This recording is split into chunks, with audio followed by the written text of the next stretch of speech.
Our programs offer many languages. Please visit suprememastertv.com/schedule. Nos programmes offrent plusieurs langues. Veuillez visiter suprememastertv.com/schedule. Nuestros programas ofrecen varios idiomas. Visiten suprememastertv.com/schedule. 番組は多言語放送です。放送予定は suprememastertv.com/schedule。 This is a highly recommended must-watch. Please stay tuned. When we're talking about potentially reducing those greenhouse gas emissions, dietary change has to be on the table. So we're talking about potentially reducing excess meat consumption, particularly in developed countries of the West.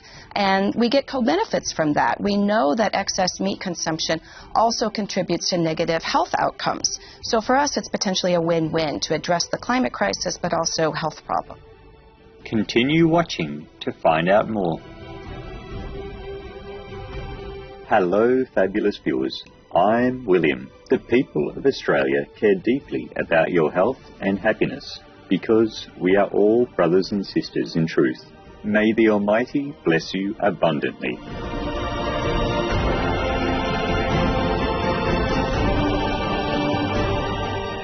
Welcome to part 2 of our two-part show entitled IPCC Special Report on Climate Change and Land, heralding a plant-powered global food system, part 2 of 2.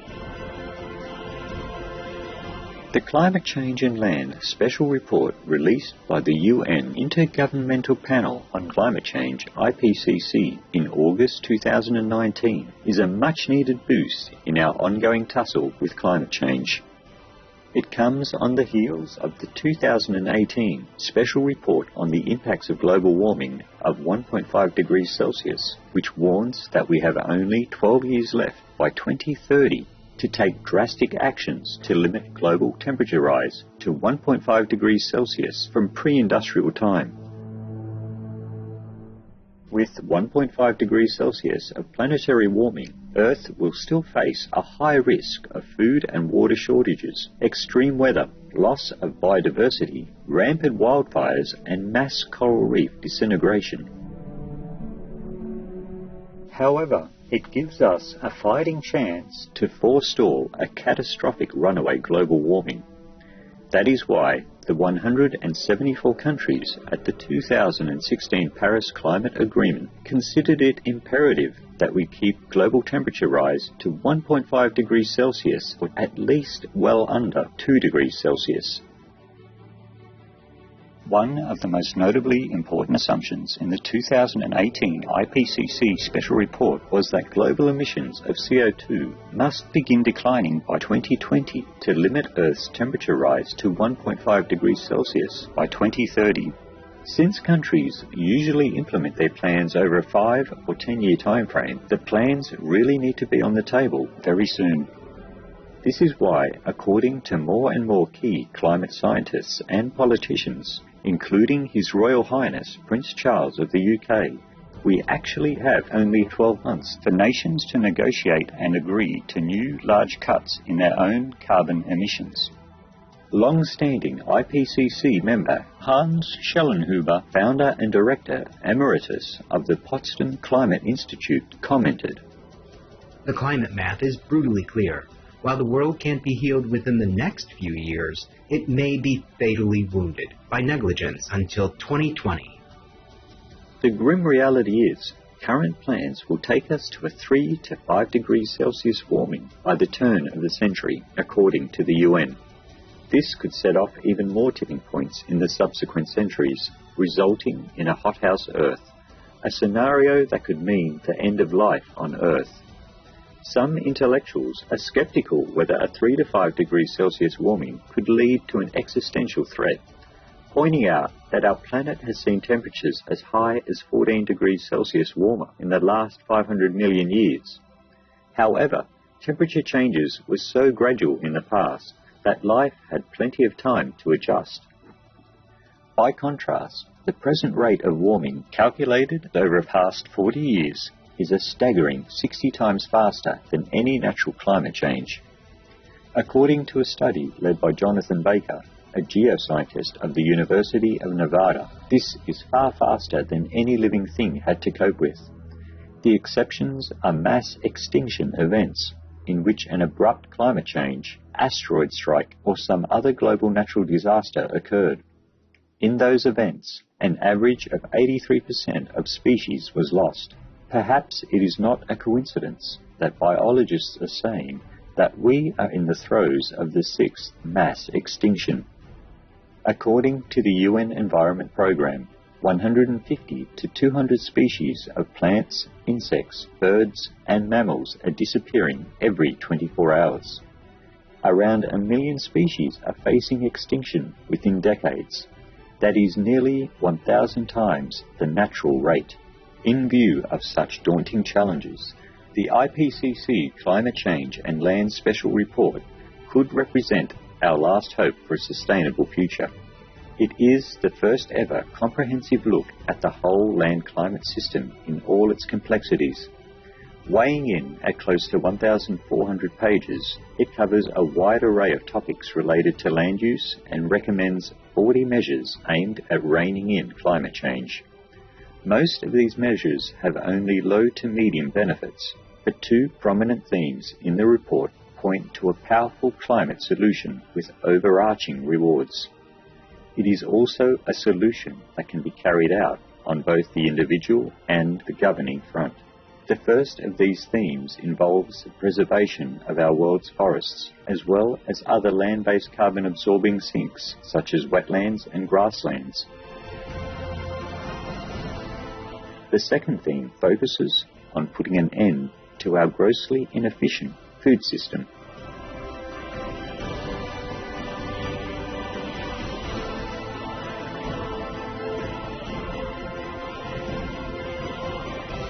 Praiseworthy viewers, let us take a moment to listen to an uplifting message. Please stay tuned to Supreme Master Television.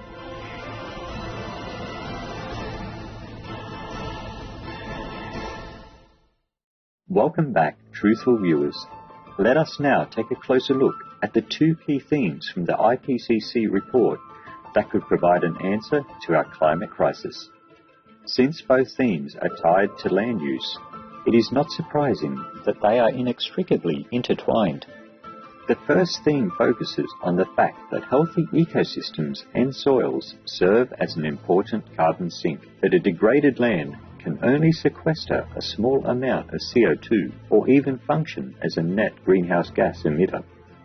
Currently, healthy land and soils remove 28% of total human-caused CO2 from the air.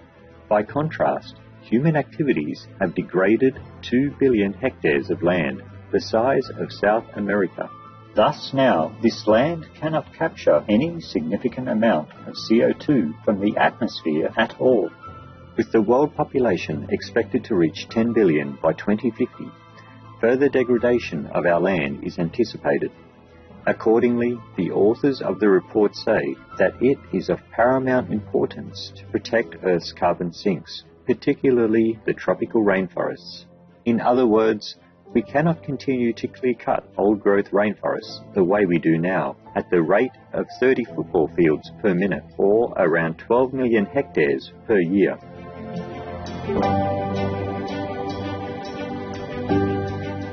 Besides preserving existing carbon sinks, the panel says that we can take action to expand Earth's carbon sinks, such as practicing agroforestry, which is a farming method where trees or shrubs are grown among crops or pasture land. Agroforestry has the additional benefit of preventing soil erosion and increasing the carbon-holding capacity of the soils. In addition to agroforestry, we can engage in afforestation, which is the planting of trees on barren land, and reforestation, which is the planting of native trees in deforested areas. However, since practically all the fertile land is already in use, where do we find the extra land for afforestation?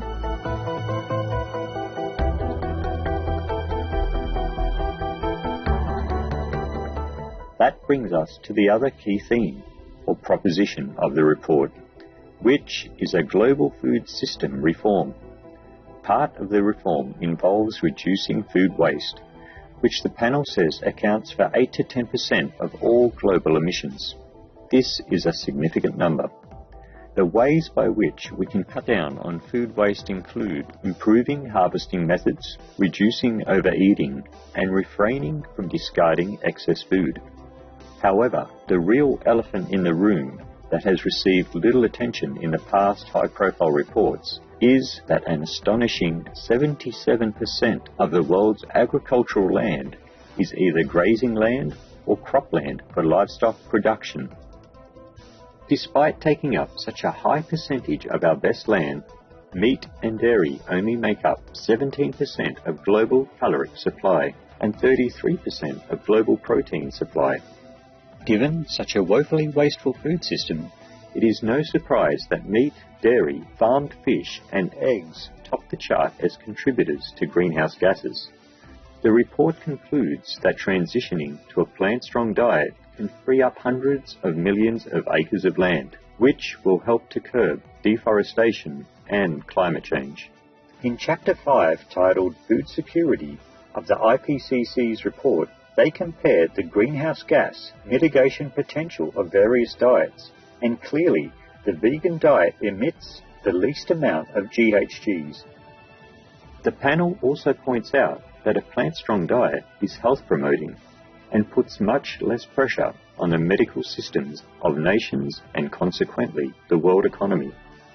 The largest dietetic academies of the US, UK and Canada go a step further, saying that a well-balanced vegan diet is healthful for all stages of life.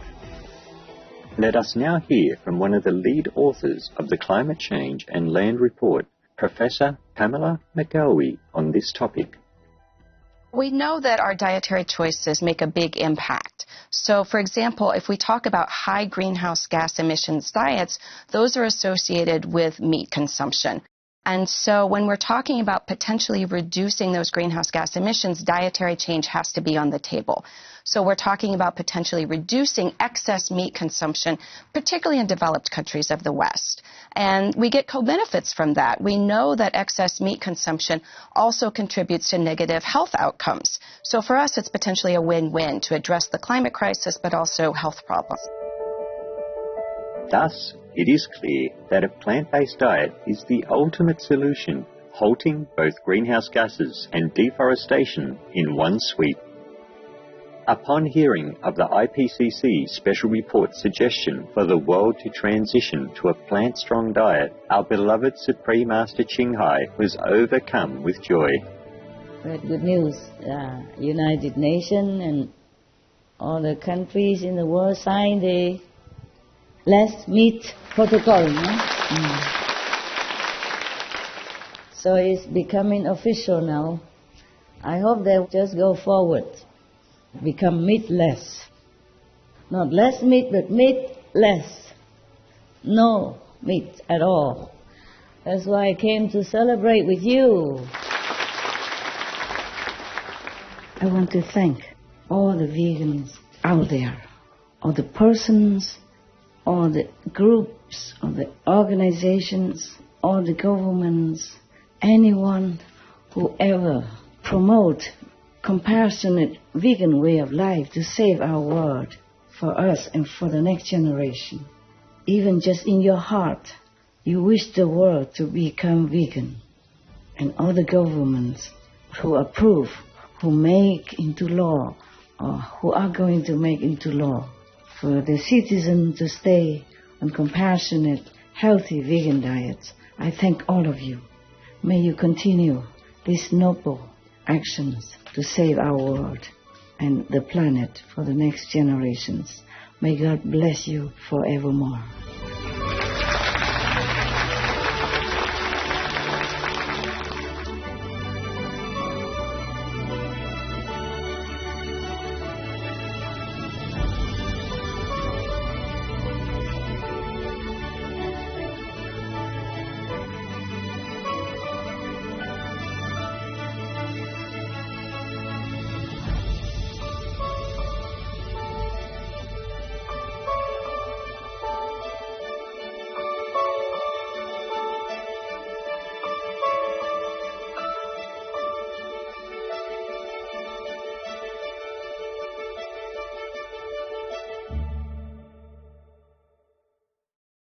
We are truly humbled by the extraordinary effort of the mostly volunteer IPCC team that produced such a benchmark work, heralding a vegan world of peace and harmony.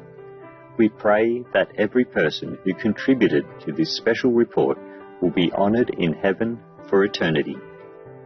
For more information on the IPCC Special Report Climate Change and Land, please visit ipcc.ch/SRCCL. All information concerning the scientific evidence of climate change and its solution is in Supreme Master Ching Hai's book, From Crisis to Peace, free to download at crisistopeace.org. Insightful viewers, thank you for your kind attention today. Coming up next is Buddhist Stories, Wish-Fulfilling Jewels, Part 9 of 10, on Between Master and Disciples, right after Noteworthy News. May you always stay in love, laughter and gratitude, which are the essence of your being, according to the prophets. Our programs offer many languages. Please visit suprememastertv.com/schedule and suprememastertv.com/PE